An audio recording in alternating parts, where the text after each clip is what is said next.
My name is Hannah Moore. And this happened at a Christmas dinner I thought would be just like every other one before it. In front of my parents, relatives, and my sister's boyfriend, my sister laughed and said, "She's just admin. You know, paperwork at the courthouse." People smiled. Someone nodded. The room moved on, like it always did. But then her boyfriend turned toward me and asked one question no one in my family had ever bothered to ask. "So, what do you actually do?" I didn't explain. I didn't defend myself. I answered with one word: investigator. The room went silent. My parents turned pale. And in that moment, my sister finally realized exactly who I am. Have you ever been quietly reduced by the people who are supposed to know you best? And before we go on, where are you watching this from, and what time is it for you right now? Let me know. So, I don't feel alone telling this story. I grew up in a house where nothing was ever shouted, slammed, or thrown, and yet I learned very early how quiet a person could become, without anyone noticing. We were the Moores, the kind of American family neighbors described as solid and respectable. My father was a retired engineer, the kind of man who believed deeply in practical titles and visible effort. He respected jobs that sounded important when said out loud at a barbecue. Engineer, manager, director, anything that carried weight in a single word. He wasn't cruel about it. He simply believed work should be easily understood, preferably with a clear ladder and a business card that explained everything. My mother was social in a softer, more strategic way. She loved phone calls, holiday cards, and casual conversations that drifted toward comparisons. She kept mental score, not to hurt anyone, but because she believed success was something you shared, displayed, and polished like silverware before guests arrived. In our house, achievements weren't demanded, but they were quietly expected to be presentable. Rachel, my older sister, fit perfectly into that unspoken expectation. She was the kind of person who entered a room already mid-story, already smiling, already pulling attention toward herself, without appearing to try. She spoke easily, laughed loudly, and knew how to frame her life in ways people wanted to hear. When relatives asked what she was up to, her answers were smooth and confident, even when the details shifted from year to year. She always sounded busy, always sounded important, and always sounded like someone going somewhere. At family gatherings, people leaned toward her, without realizing they were doing it. My parents listened closely when Rachel spoke, nodding, asking follow-up questions, storing details for later retelling. She wasn't malicious about it. She simply expected attention the way some people expect air, and the rest of us adjusted around that expectation. I learned my place early, not because anyone told me to stay quiet, but because quiet made things easier. I was the child who didn't interrupt, who didn't demand, who learned quickly that being helpful earned approval faster than being interesting. I cleared plates, refilled drinks, and answered questions briefly. When people asked what I did, I noticed how their eyes reacted to certain words, how interest either sparked or faded depending on how simple the explanation sounded. Somewhere along the way, my work became courthouse admin, and that label stuck because it made sense to everyone else. It required no follow-up, no explanation, no adjustment in how they saw me. I didn't correct it, not because it was accurate, but because correcting it felt like creating friction where none was expected. I wasn't ashamed of my work. I simply learned that explaining it changed the temperature of the room, and I preferred not to be the reason conversation stalled. My parents accepted that label without question. Not because they didn't care, but because it fit neatly into the version of me they had already formed. To them, I was dependable, organized, and steady. The daughter who would always show up, always help, always manage details behind the scenes. They didn't see this as a limitation. They saw it as a personality trait. When relatives asked about me, my mother would smile and say I worked at the courthouse, keeping things running smoothly. My father would nod, satisfied that I had stable employment, something sensible and safe. Neither of them asked what my days actually looked like. Neither of them asked what my work required from me, or what it took out of me. In their minds, they already knew, and that knowledge was comfortable enough not to disturb. Holidays made the contrast clearer. Rachel's updates were delivered like headlines, each one slightly more polished than the last. New connections. New plans. New opportunities. My updates were quieter, often summarized by someone else before I even spoke. I learned to smile through it, to let the conversation move on, to avoid the moment where curiosity might turn into discomfort. When I did try to elaborate, I could see the subtle shift in attention, the polite smiles tightening as if I'd broken an unspoken rule. Over time, I stopped trying. Silence, I discovered, could be a form of cooperation. It allowed everyone else to remain exactly as they were, and it allowed me to exist without disrupting the balance of the room. Rachel never questioned this arrangement either. To her, the labels made sense. She was the one moving forward, the one with momentum, the one people admired. I was reliable, background, supportive. She teased sometimes, not sharply, but casually, as if repeating a harmless joke that everyone already understood. Paperwork, she'd say, laughing, and someone would nod as if that explained everything about me. It wasn't hatred, it was habit. And habits are powerful precisely because they don't feel intentional.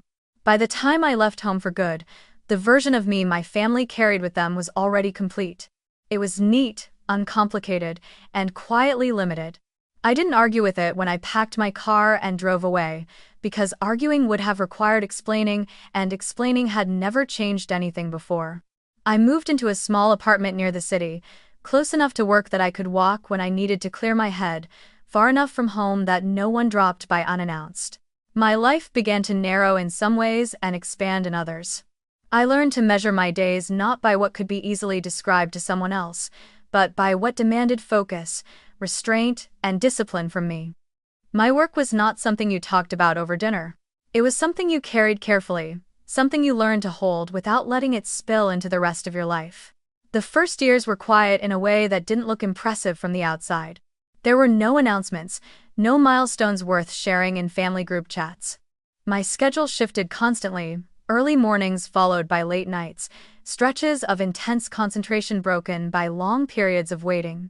I learned how to listen more than I spoke, how to notice patterns others overlooked, how to document details that seemed insignificant until they weren't. There were days I came home exhausted in a way that sleep didn't immediately fix, not because the work was physically demanding, but because it required constant control.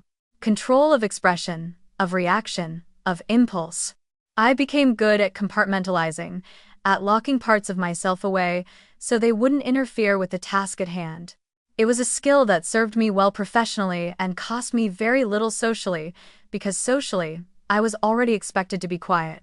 My family never asked about those changes. Phone calls followed a familiar script. My mother would ask if I was eating well, if I was working too much, if my apartment was comfortable. My father would ask if everything was stable, if I liked my boss, if I planned to stay where I was. Rachel's updates arrived unsolicited, sometimes through group texts, sometimes through casual mentions at holidays. Promotions. Networking events. New plans always framed as temporary steps towards something bigger. I responded with short affirmations, emojis. Polite interest. When asked what I was doing, I kept the answer vague. Still at the courthouse, I'd say. Busy. That was enough. It always had been. Over time, my silence became part of the background noise of the family. No one worried about it. Silence, after all, doesn't demand energy. It doesn't require a response. It allows everyone else to continue uninterrupted. I noticed how my parents repeated the same description of my work to relatives year after year, never pausing to check if it was still accurate. It wasn't indifference so much as assumption. They believed they already knew, and believing that freed them from having to ask. Rachel leaned into that assumption more than anyone. When she spoke about me, it was always in shorthand, always with a smile that suggested harmless teasing. I didn't challenge it. Challenging it would have meant stepping into the spotlight she guarded so carefully, and I had learned that doing so only made things uncomfortable for everyone involved. What none of them saw were the quiet shifts taking place. The way my responsibilities grew without ceremony. The way my name appeared on documents that weren't meant for casual viewing. The way people spoke differently to me in professional settings, with a level of caution that had nothing to do with respect and everything to do with understanding what I represented. I didn't share those moments because I couldn't. Some things are bound by rules, others by instinct. I learned early that the less people knew, the safer everything stayed. Silence, in that context, wasn't humility. It was protection. For the work, for myself, and, in a strange way, for my family, who wouldn't have known what to do with the truth, even if I had offered it. There were times, usually late at night, when I wondered what would happen if I did explain. If I laid everything out clearly, step by step, without softening it. I imagined my parents' confusion. The way my father might ask practical questions he didn't yet have the language for, the way my mother might try to translate it into something she could tell her friends. I imagined Rachel's reaction most vividly. The disbelief first, then the irritation, then the subtle shift as she recalibrated where I fit in her mental hierarchy. Those imagined conversations always ended the same way, with discomfort that didn't resolve into understanding.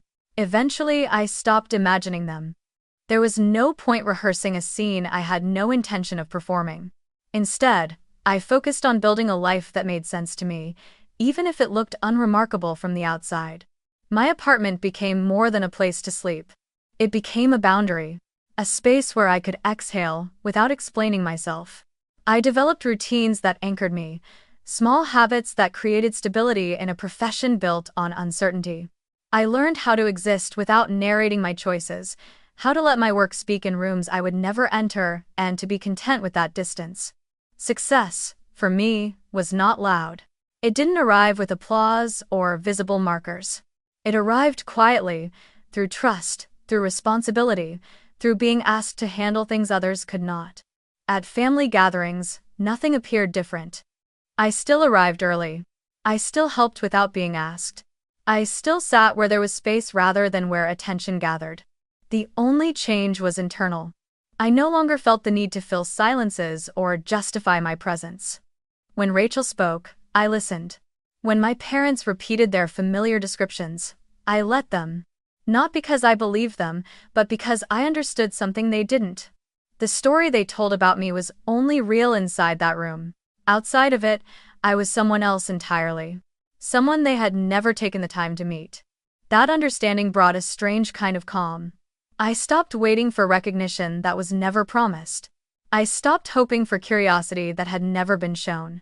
The imbalance remained, but it no longer defined me. I wasn't shrinking anymore. I was simply choosing where to exist fully. By the time that Christmas approached, I had already accepted that my family would see me the way they always had.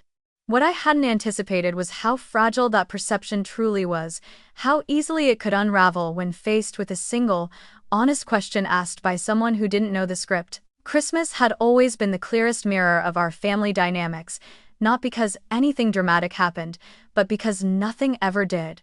Every year followed the same rhythm. So familiar it felt almost rehearsed.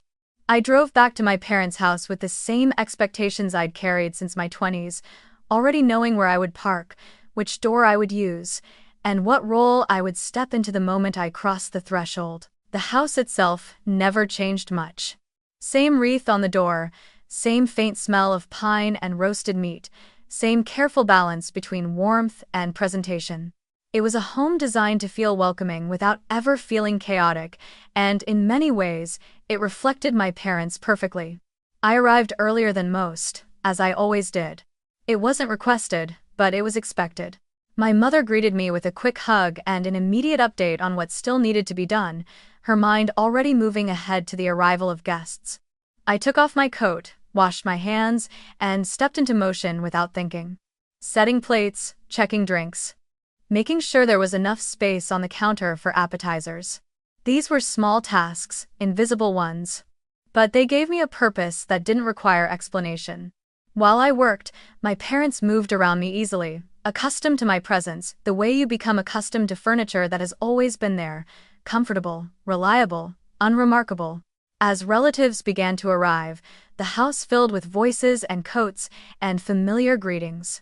Conversations overlapped, laughter rose and fell, and the volume increased in a way that always made me slightly aware of my own quietness. When people saw me, they smiled politely, sometimes warmly, but rarely with curiosity. "Hi, Hannah," they'd say, already turning back to whoever they'd been speaking with. A few asked how I was doing, and I answered honestly but briefly. Good. Busy. That answer never invited further questions, and that was part of its appeal. I had learned which responses kept things smooth, which ones allowed the evening to flow without interruption. Rachel arrived later, as she always did, and the energy shifted the moment she walked in. Coats were taken from her hands immediately. Compliments followed her into the room. She greeted people loudly, laughing as if she were picking up a conversation that had merely paused rather than stopped. She had a way of filling space that drew attention naturally, and I watched it happen with the detached familiarity of someone who had seen the same performance many times before. My parents brightened visibly when she entered, their focus snapping into place. Dinner that night was framed as a celebration, though no one said it outright.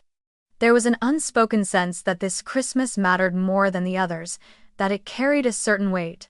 Rachel had insisted on it weeks earlier, mentioning casually that her boyfriend would be joining us. She said his name Mark with the kind of emphasis that suggested it should already mean something to us. My mother repeated it later over the phone, practicing it as if preparing to introduce a guest of honor. My father asked a few practical questions: what he did, where he was from, and seemed satisfied with the answers he received. Successful, stable, respectable. That was enough. By the time Christmas arrived, the narrative had already formed. This was Rachel's moment, and the rest of us were there to support it. Mark arrived with Rachel just as dinner was being called.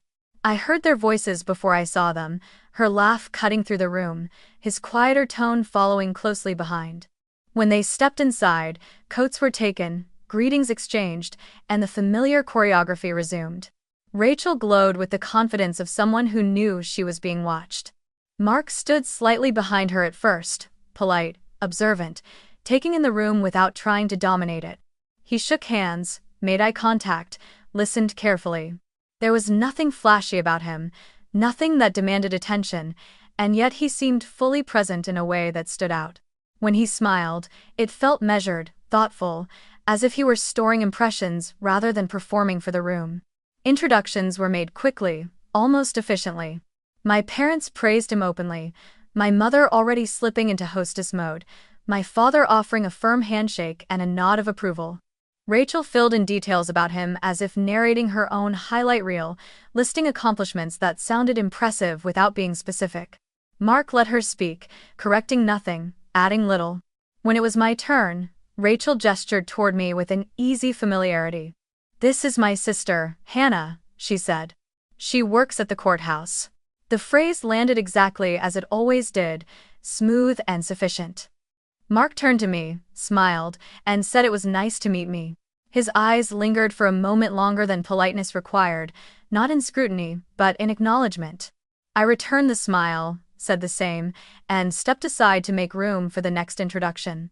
At the table, seating followed the usual pattern.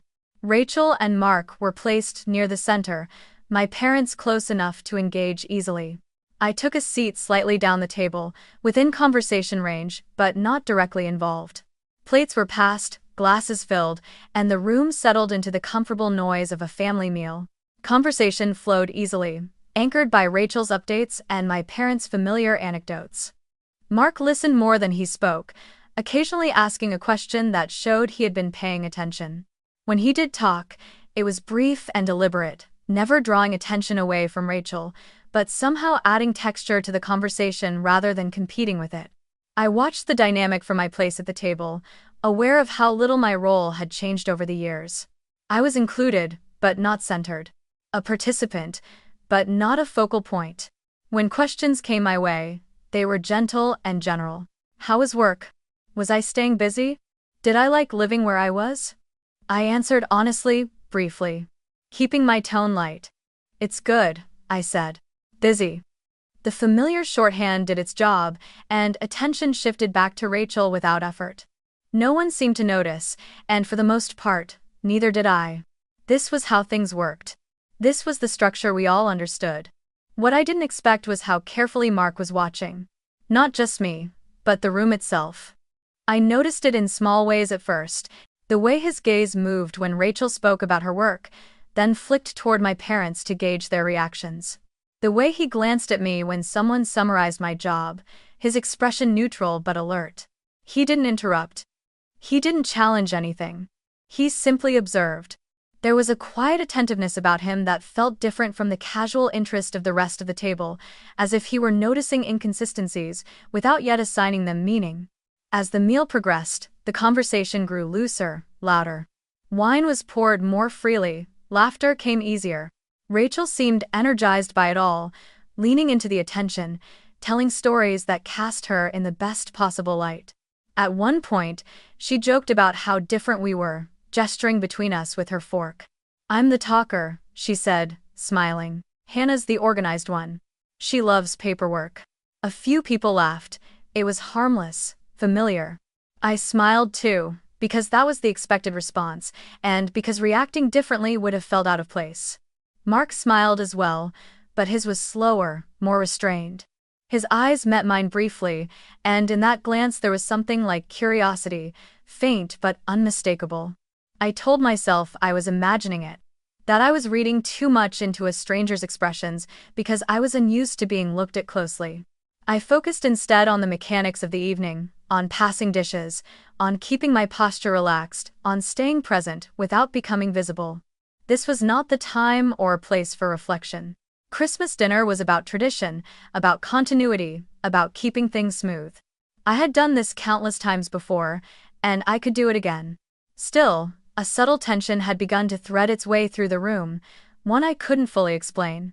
It wasn't conflict or discomfort, but a sense of anticipation that didn't quite belong. Mark's questions, when they came, were thoughtful and precise.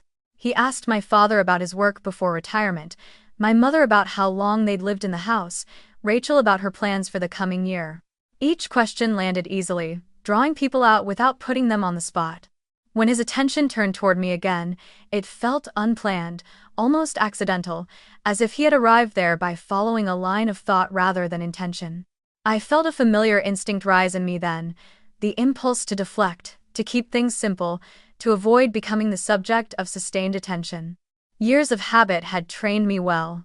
Whatever was coming, I assumed it would pass, just like everything else.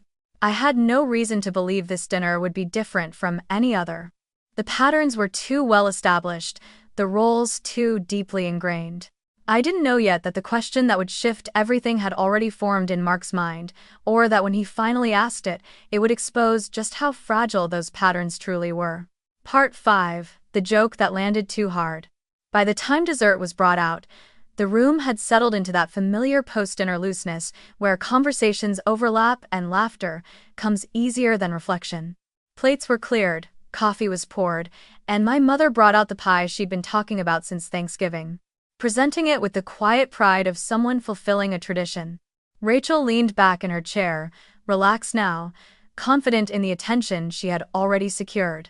Mark sat beside her, one arm resting casually along the back of her chair, listening, smiling when appropriate, still taking everything in with that same measured calm. It was during that lull, when the evening felt safely predictable, that Rachel decided to say it again. It didn't come out sharp or angry. It came out playful, wrapped in humor, delivered with the ease of someone repeating a line that had always earned a laugh. Someone at the table mentioned paperwork, complaining about taxes or insurance forms, and Rachel laughed, shaking her head. "That's Hannah's world," she said lightly, turning toward me. "She's great at that stuff. Courthouse admin, right?" Her tone suggested familiarity, harmless teasing, the kind of joke you make about someone you assume won't mind. A couple of people chuckled, nodding as if the comment made perfect sense. My parents smiled, not unkindly, accepting the shorthand without thinking twice. I felt it then, that familiar tightening in my chest, the one I'd learned to recognize long ago. It wasn't anger, exactly. It was the sensation of being reduced, flattened into a single word that erased everything else. I kept my expression neutral, lifted my coffee cup, and took a slow sip, buying myself a moment.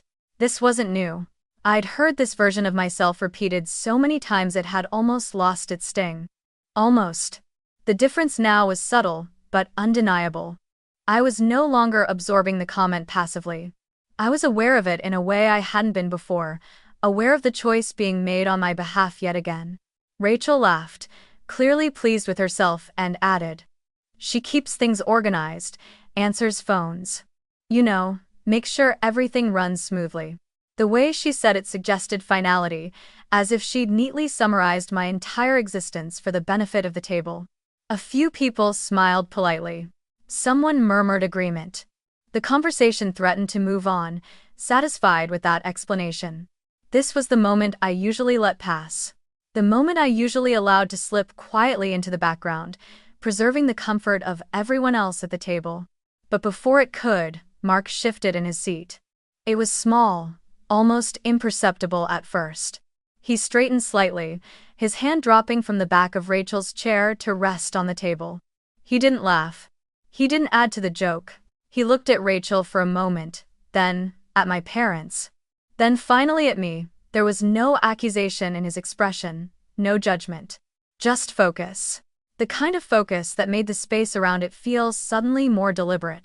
I noticed how the room quieted just a fraction, as if some instinctive part of everyone present sensed a change in rhythm.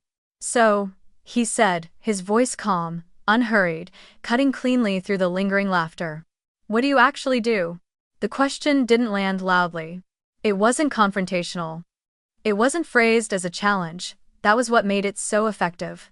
It didn't fit the tone of the joke Rachel had just made, and because of that, it disrupted the ease of the moment in a way no raised voice ever could. The table went still, not abruptly, but gradually, like a sound fading out rather than being shut off. Forks paused. Cups hovered midair. Every conversation within earshot seemed to lose its momentum. I felt the weight of the room shift toward me, a pressure I was deeply familiar with but had not experienced in quite this way. Usually, attention drifted away from me quickly, satisfied with a simple answer. This time, it stayed. Mark's eyes didn't move. He wasn't smiling now, but he wasn't frowning either. He was waiting, genuinely waiting, as if the answer mattered. Rachel turned toward him sharply, surprise flickering across her face. "What do you mean?" she asked, laughing again, a little too quickly. "I just told you." Mark didn't look at her. His gaze remained steady on me. "I know what admin work looks like," he said, still calmly. "And I know what it doesn't." There was no accusation in his words, just a quiet certainty that made my stomach tighten. My parents shifted uncomfortably. My mother glanced at me, then at Mark, her expression puzzled. My father cleared his throat as if preparing to fill the silence with something practical, something safe. I didn't answer right away. Not because I didn't know what to say, but because I felt the familiar instinct surge up inside me, urging restraint, soften it. Keep it vague. Protect the room. For years, that instinct had guided me without question. It had kept dinners peaceful and conversations brief. It had preserved the version of me everyone seemed comfortable with. I could feel it now, pressing gently but insistently, offering the same solution it always had.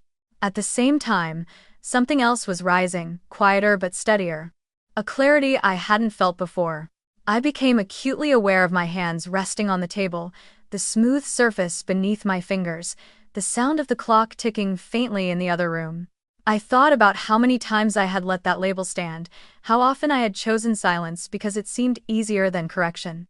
I thought about the life I lived outside this house, the responsibilities I carried, the trust placed in me by people who would never sit at this table.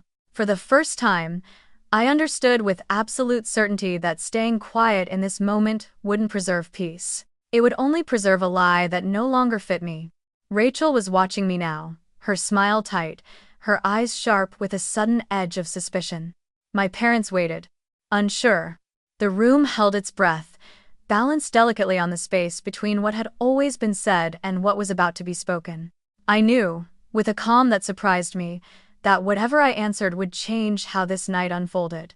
I also knew that I was done shrinking myself to make the moment easier for everyone else. I lifted my gaze to meet Mark's, then let it drift briefly to my parents, to Rachel, to the faces around the table that had never really looked at me before. When I spoke, my voice was steady, almost gentle. I didn't explain. I didn't justify. I didn't soften it. I said one word. Investigator. The word left my mouth quietly, without emphasis, without any attempt to prepare the room for it.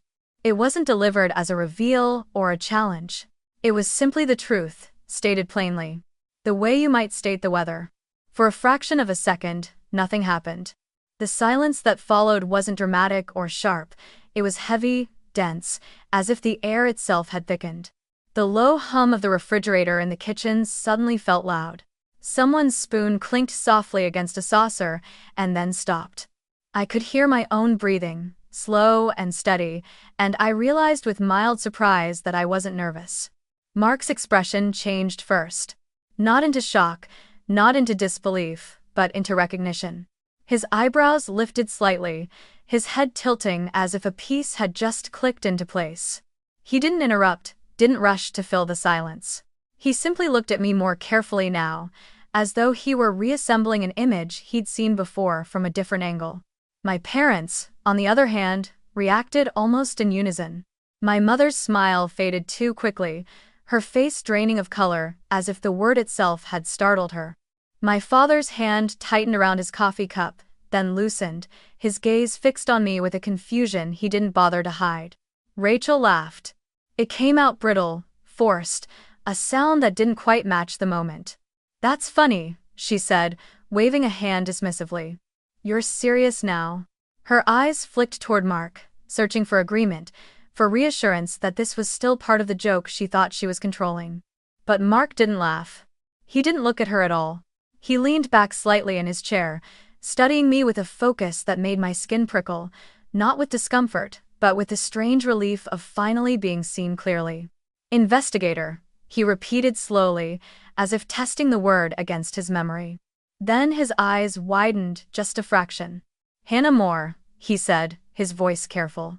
"You work in corporate investigations, don't you?" The table seemed to pull inward at that. Rachel turned sharply toward him. "What are you talking about?" She snapped. "She works at the courthouse, she's admin." The certainty in her voice sounded rehearsed, brittle around the edges. Mark shook his head once, still calm. "No," he said. "Admin doesn't get assigned to cases like the one I was involved in last year."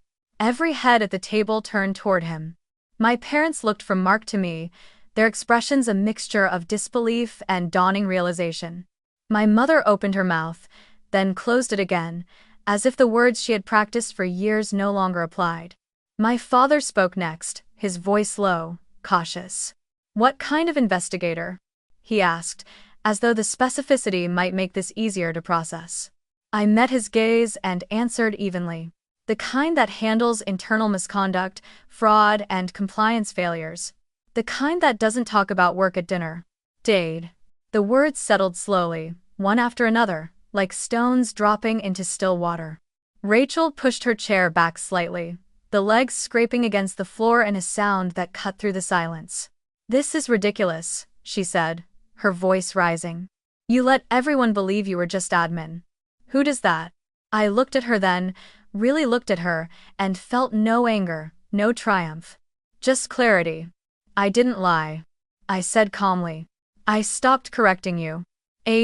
Meine du one." That landed harder than anything else I could have said. Mark exhaled softly, a sound that carried understanding rather than judgment.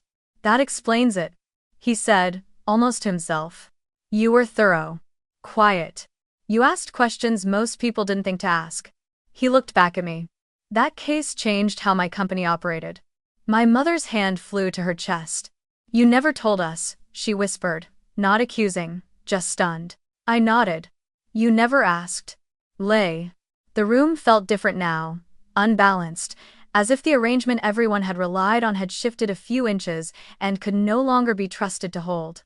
Rachel stood abruptly, her face flushed. "So, this was your plan?" she said, pointing at me. "To humiliate me at Christmas?" I didn't raise my voice. I didn't stand. "No," I replied. "You humiliated me." I answered a question. Mark stood then, slowly, deliberately. "Rachel," he said, his tone gentle but firm. "The way you talk about your sister isn't a joke. And it's not harmless." She turned toward him, eyes wide, incredulous. "You're taking her side?" He hesitated only briefly. I'm taking the side of the truth. That was when I felt it, the final shift. Not just in the room, but in myself. The version of me that had learned to disappear had nowhere left to hide, and I didn't feel the need to protect it anymore. The silence that followed wasn't empty. It was full of realization, of discomfort, of things left unsaid that could no longer be ignored. I stayed seated, my hands resting calmly on the table, knowing with certainty that whatever happened next, the story my family told about me had already changed, and there was no returning to the smaller version they had always found so convenient. For a moment after Mark's words, no one seemed to know where to look. The table, once so comfortable in its familiar hierarchy, had lost its center. Rachel remained standing, one hand gripping the back of her chair as if it were the only solid thing left in the room. My parents sat frozen, caught between the daughter they had always presented proudly and the one they were only now beginning to recognize. I stayed seated, not out of submission, but because I didn't need to move to be heard anymore. The shift had already happened. Standing wouldn't have added anything to it. Rachel was the first to break the silence, but her confidence had cracked. You could have said something, she insisted, her voice tight, almost pleading beneath the irritation. At any point. You let everyone think you were less. She searched my face for agreement, for guilt, for something she could use to regain control. I shook my head slowly. I said something when it mattered, I replied. When I was asked. The distinction seemed to unsettle her more than any accusation would have. It implied choice. It implied restraint. It implied that the power to correct the narrative had always been mine, not hers. My father cleared his throat again, the sound more strained this time. Why wouldn't you tell us? He asked, not angrily, but with the confusion of someone realizing a long-held assumption had been wrong. I didn't rush to answer. I wanted him to feel the weight of the question, the years it represented. Because every time I tried to explain anything, I said carefully. The conversation moved on. Because it was easier for everyone if I fit the role you already had for me. My mother looked down at her hands, her fingers twisting together. She didn't argue. In that silence, I could see understanding beginning to form, slow and uncomfortable. Rachel laughed again, but this time there was no humor in it. So you're saying this is our fault? She asked sharply. That we didn't dig deep enough into your mysterious courthouse job? Mark turned toward her, his expression steady, but changed. I think what she's saying, he said, is that no one wanted to know more. Because knowing more would have required adjusting how you treated her. Rachel's mouth opened, then closed. She looked around the table, as if expecting support, but found none. My parents avoided her gaze. A few relatives stared at their plates, suddenly very interested in the pattern of the tablecloth. The discomfort in the room thickened. No longer something that could be smoothed over with humor or small talk. Rachel paced a few steps, then stopped, turning back toward me. You think you're better than us now, she said, the accusation sharp, desperate. That's what this is about, right? I met her gaze evenly. No, I said. I think I stopped pretending to be smaller, so you could feel bigger. The words surprised even me with their calm. They weren't rehearsed. They weren't fueled by anger. They were simply true. Mark watched Rachel carefully, then spoke again. His voice quieter now. I didn't connect it before, he admitted. You never said her last name. You never let her talk about her work. Rachel turned on him, incredulous. So this is my fault too? She demanded. He didn't flinch. It's not about fault, he said. It's about pattern. That word seemed to land hardest of all. Pattern. Something repeated, something chosen, even if unconsciously. Rachel's shoulders sagged slightly, the fight draining out of her posture as the reality of what was being said began to sink in. Around the table, the reactions varied, but the effect was the same. An uncle shifted uncomfortably, murmuring something about having always wondered what I did. A cousin nodded slowly, as if replaying past conversations with new understanding. My grandmother reached out and touched my wrist gently, her hand warm and steady. I knew you carried yourself differently, she said softly. You always have. It was the first time anyone in the room had acknowledged that difference without trying to flatten it, and the simple recognition felt more grounding than applause ever could. Rachel finally sat back down, though her movements were stiff, controlled. "You ruined my night," she said quietly, not looking at me now. "You took something that was supposed to be about me." I didn't respond immediately. I let the words hang there, examine them for what they were. "This night was about you," I said at last. "Until you made it about me by turning me into a joke." She flinched, as if struck, and for the first time, she didn't have a comeback ready. My mother reached across the table tentatively, her hand hovering near mine before settling. "We didn't mean to make you feel invisible," she said, her voice small. I looked at her, really looked at her, and felt something loosen in my chest. "I know," I replied. "But intention doesn't change impact." My father nodded slowly, absorbing that. He didn't argue. He didn't deflect. The man who valued practical truth seemed to recognize one when it finally confronted him. The room remained quiet after that, not awkwardly so, but thoughtfully. The easy flow of conversation from earlier was gone, replaced by something heavier, more real. Rachel stared down at the table, her hands folded tightly in her lap. Mark sat beside her, no longer touching her chair, his distance subtle but unmistakable. The dynamic that had defined the evening and so many evenings before it had collapsed under the weight of a single word and the honesty that followed it. I felt no rush of victory, no urge to press the moment further. The truth had done its work. Anything more would have been unnecessary. I finished my coffee slowly, aware of a sense of finality settling over me. This wasn't just the end of a misunderstanding, it was the end of a role I had played for far too long. The version of me that stayed quiet to keep things comfortable had served its purpose once. It had protected me when I needed it to. But it no longer fit. As the evening wound down, people began to gather their things. Conversations resuming in quieter, more cautious tones. Nothing was resolved, not really. No apologies were exchanged, no neat conclusions drawn. But something fundamental had shifted. The room I left behind when I stood to put on my coat was not the same room I had entered hours earlier. And as I stepped out into the cold night air, I realized with a steady certainty that whatever discomfort lingered inside that house was no longer mine to carry. The drive back to my apartment that night felt different from any drive I'd taken after a family gathering before. The roads were quiet, the houses dark, Christmas lights blinking steadily along the sidewalks, like nothing significant had happened at all. My phone sat face down in the cup holder, deliberately ignored. I didn't need to look at it to know what would be there. Silence, at least for a while, had always been the family's default response to discomfort. I wasn't bracing myself for anger or confrontation. I was bracing myself for the slow recalibration that comes when a long-held assumption collapses and people don't yet know what to replace it with. By the time I unlocked my door and stepped inside, the calm I'd felt earlier hadn't faded. It had settled. I set my coat down, turned on a single lamp, and stood there for a moment, letting the stillness wrap around me. No explanations were required here, no one expected anything of me. The quiet didn't feel empty, it felt earned. I poured myself a glass of water and sat on the edge of the couch, aware that something fundamental had shifted, not just in how my family saw me, but in how I saw myself within that dynamic. The truth had been spoken.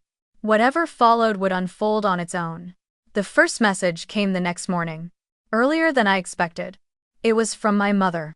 A long text, careful in its wording, full of pauses translated into ellipses. She wrote about being surprised, about needing time, about wishing she'd known. She didn't apologize outright, not yet. She asked questions instead, tentative ones, as if unsure whether she was allowed to ask now. I read it once, then set the phone down without responding. Not out of spite, but out of recognition. I didn't owe an immediate answer just because the silence made someone else uncomfortable. My father called later that day. I let it go to voicemail. His message was shorter, more practical, as he'd always been. He said he hadn't realized. He said he was proud of me. He said he hoped we could talk soon. I listened to it once, then archived it. Pride, offered retroactively, didn't land the way he probably intended it to. It wasn't unwelcome, but it didn't undo the years of assumption that had preceded it. I needed time to understand what that pride meant now, and whether it came with a willingness to actually see me. Rachel didn't reach out at first. That silence spoke louder than anything she could have said. When she did finally text, it was brief and sharp. She accused me of blindsiding her, of making her look foolish in front of Mark, of turning a family moment into a spectacle. There was no acknowledgement of what she had said, no recognition of the pattern she'd participated in for years. I read the message carefully, feeling none of the familiar urge to defend myself.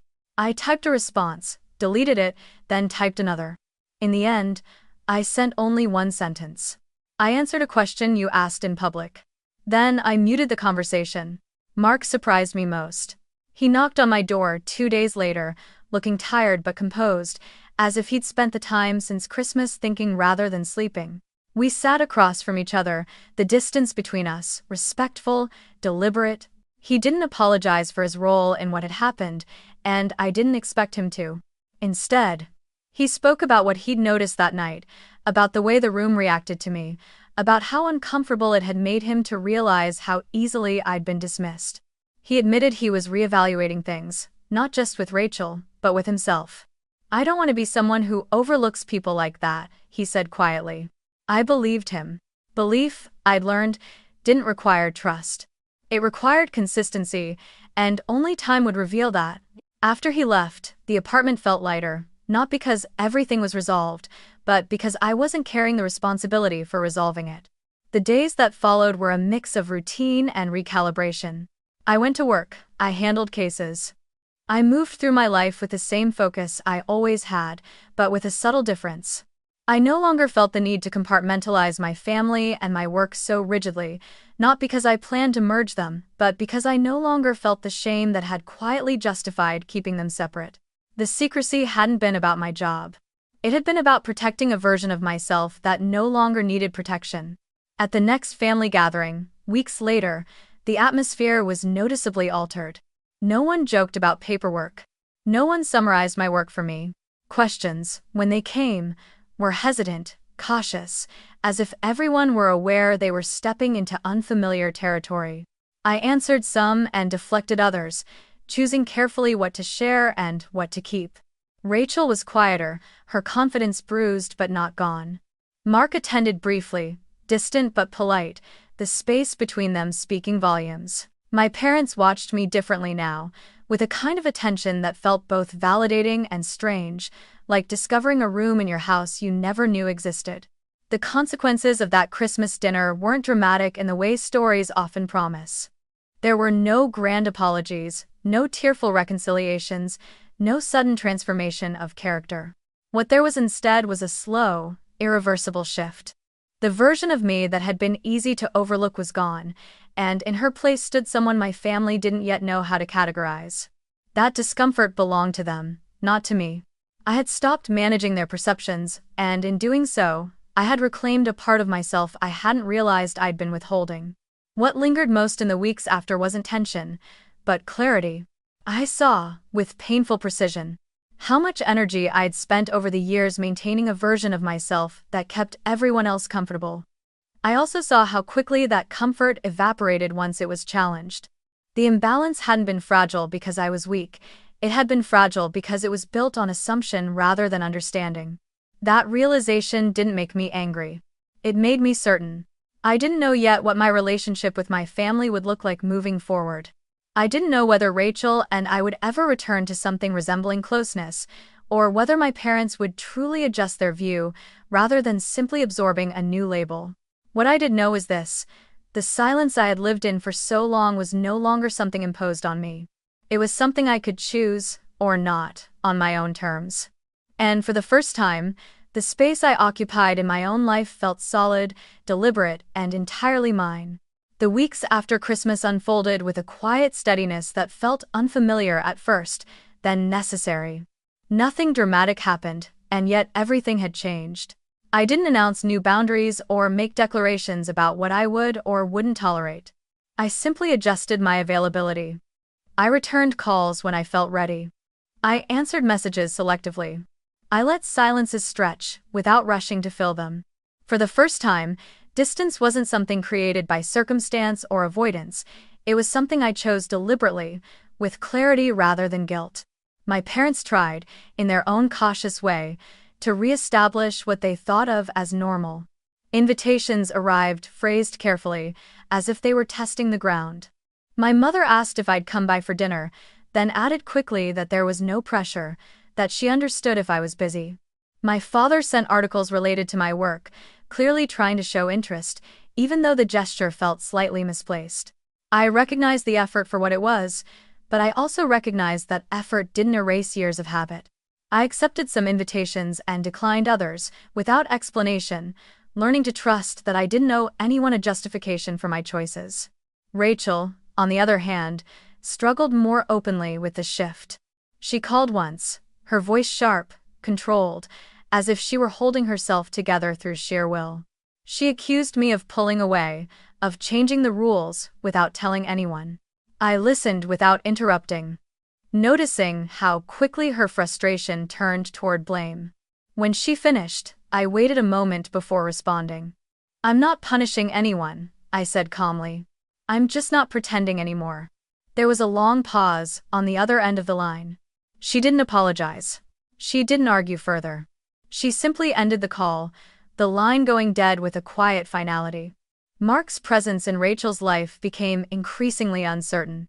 I didn't ask about it, but I noticed the absence of his name in conversations, the way my parents avoided mentioning him altogether.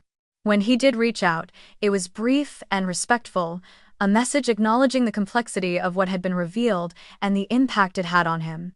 He didn't ask me to intervene or explain anything on Rachel's behalf. That restraint mattered. It told me more about his character than any apology could have. Whether he stayed or left wasn't my concern. My role in their relationship had ended the moment the truth surfaced. At work, the clarity I'd gained began to show in subtle ways. I was more decisive, less hesitant to trust my instincts. I no longer felt the low-grade tension that came from compartmentalizing so aggressively, from constantly guarding a secret that no longer needed guarding. Colleagues noticed the change, though none of them could have named it. I carried myself differently, not louder or more assertive, but more settled. The energy I had once spent managing perception was now available for things that actually mattered. There were moments, usually late at night, when doubt crept in. I wondered if I'd been too abrupt, if I'd mishandled something that could have been resolved more gently. Those thoughts never lingered long. Each time they surfaced, I returned to the same truth. Gentleness had always been my default, and it had cost me more than I'd realized. Choosing myself now didn't make me cruel. It made me honest. I reminded myself that boundaries were not ultimatums, they were information. What others did with that information was out of my control. A month after Christmas, I declined a family gathering without offering a reason. My mother responded with a simple, "Okay, we'll miss you," and for the first time, there was no follow-up, no attempt to negotiate. That small moment felt significant. It suggested an adjustment, however tentative. It suggested that my absence was being accepted as a reality rather than a problem to be fixed. I noticed how light I felt that evening, how peaceful my apartment seemed, without the undercurrent of obligation that had once followed every family interaction. Rachel sent one final message not long after that. It was shorter than the others, stripped of accusation, though not yet softened by reflection. She said she needed space to think. I understood that need intimately. I replied with 2 words, "I understand." It wasn't an olive branch or a rejection, it was simply an acknowledgement. The rest was hers to figure out. As time passed, the urgency faded from everything. The tension, the confusion, the need for answers all softened into something more manageable. The truth no longer felt like a disruption, it felt like a foundation. I wasn't waiting for my family to fully understand me. Understanding, I'd learned, couldn't be forced. It arrived, if it arrived at all, on its own timeline. What mattered was that I had stopped bending myself to fit a narrative that was never mine to begin with. Distance, I realized, wasn't about withdrawal, it was about proportion. I had given my family access to parts of me they could handle and withheld parts they couldn't, not out of secrecy, but out of self-respect. The balance I was building now felt sturdier than anything I'd known before. It wasn't dependent on approval or recognition. It existed because I chose it to. By the time spring arrived, the memory of that Christmas dinner no longer carried a sharp edge. It felt like a turning point rather than a wound, a moment that clarified rather than damaged. I could see my past self clearly now, the version of me who believed silence was the price of belonging. I didn't judge her. She had done what she needed to survive. But I also knew I wouldn't return to her. The path forward, once obscured by habit and expectation, had opened into something simpler and more honest. And I walked it without looking back.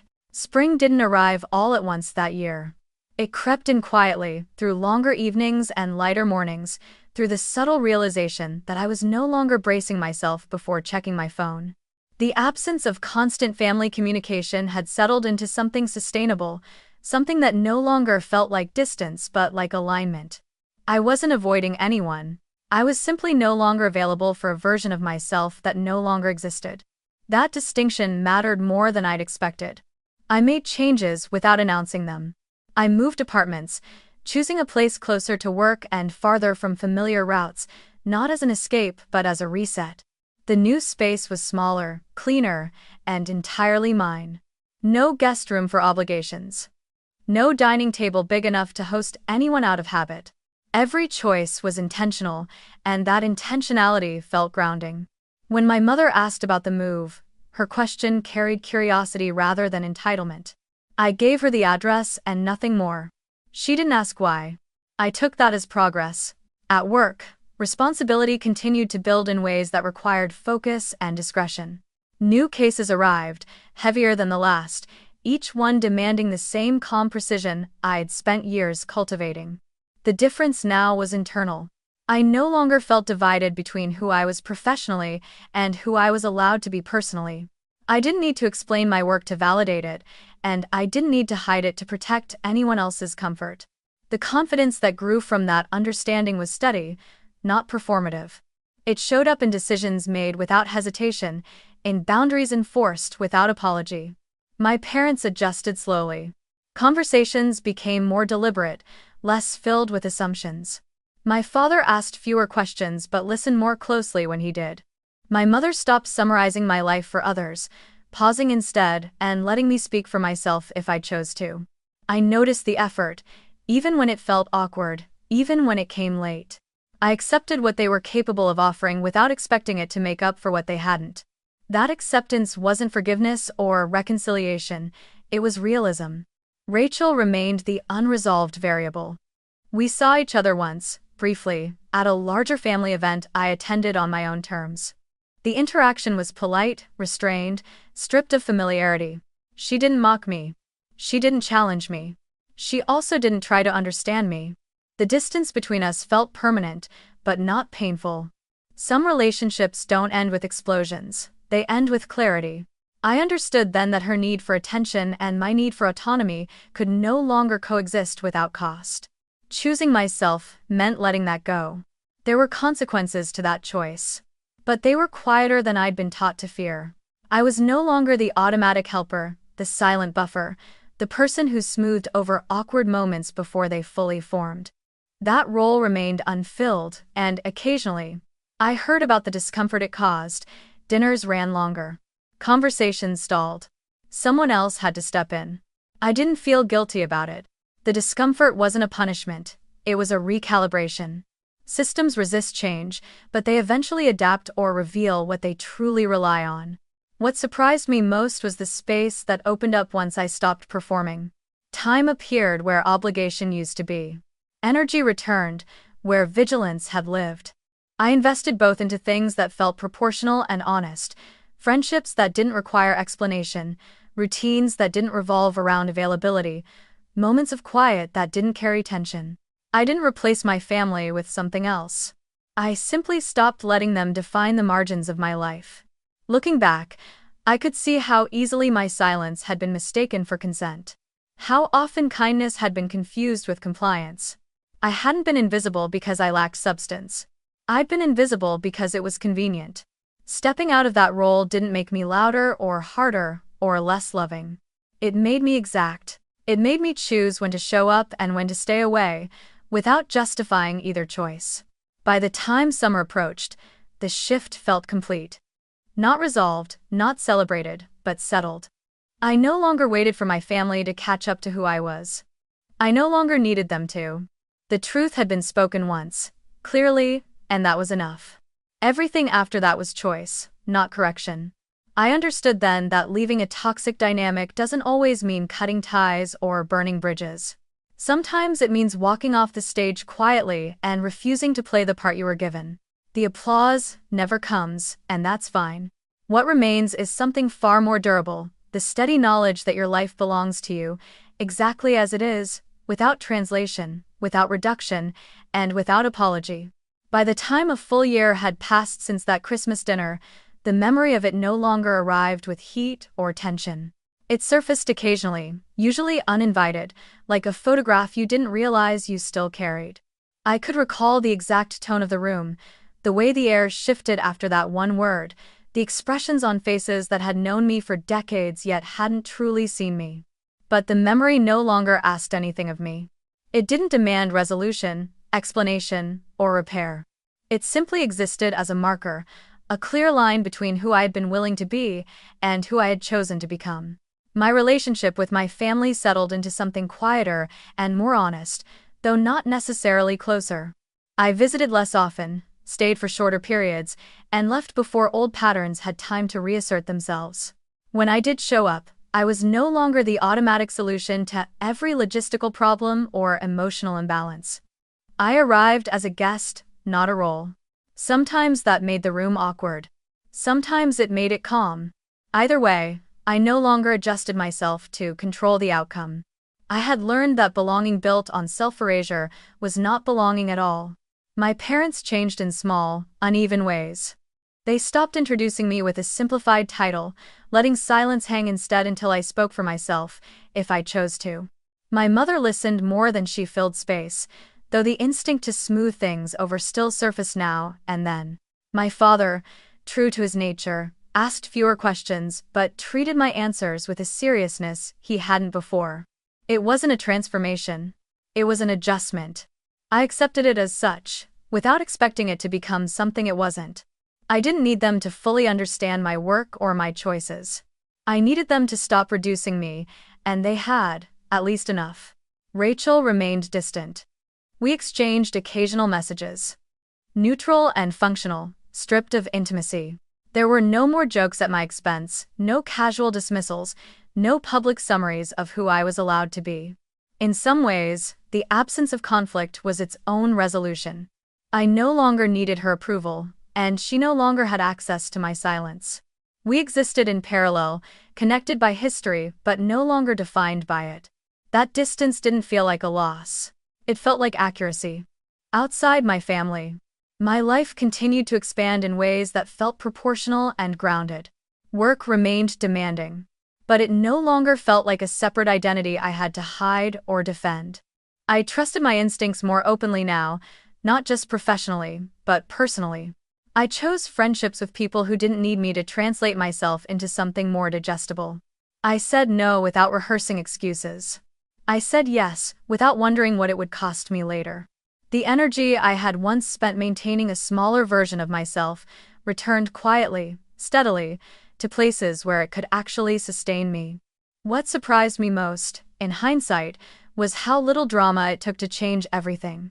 There had been no grand confrontation, no carefully planned reveal, no speech meant to reclaim my power.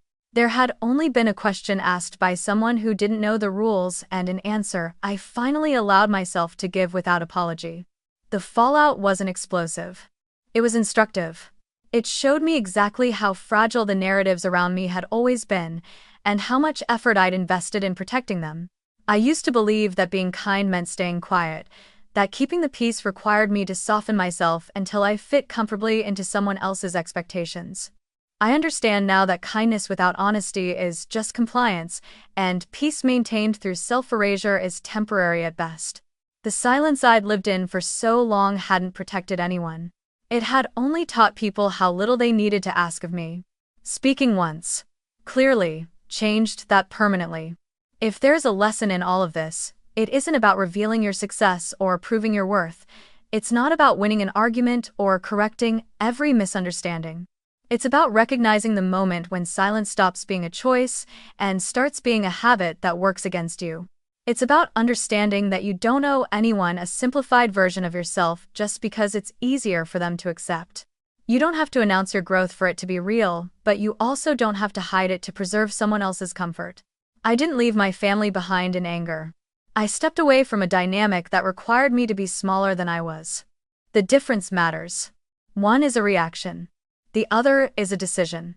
And decisions, unlike reactions, don't need to be justified to anyone but the person making them. Now, when I think back to that Christmas, I don't focus on the silence that followed my answer. I think about what came after it, the space, the clarity, the quiet confidence of no longer negotiating my place at the table. I think about how light my life feels without the constant effort of being misunderstood on purpose. I think about how many people are still doing that without realizing it, mistaking endurance for loyalty, silence for grace. If you're listening to this and recognizing yourself somewhere in it, know this: you're not obligated to remain invisible just because it's familiar. You're allowed to outgrow the roles that once kept you safe. You're allowed to be precise about who you are, even if that precision makes others uncomfortable, especially if it does. I didn't become someone new after that night. I became someone exact. And that, I've learned, is more than enough.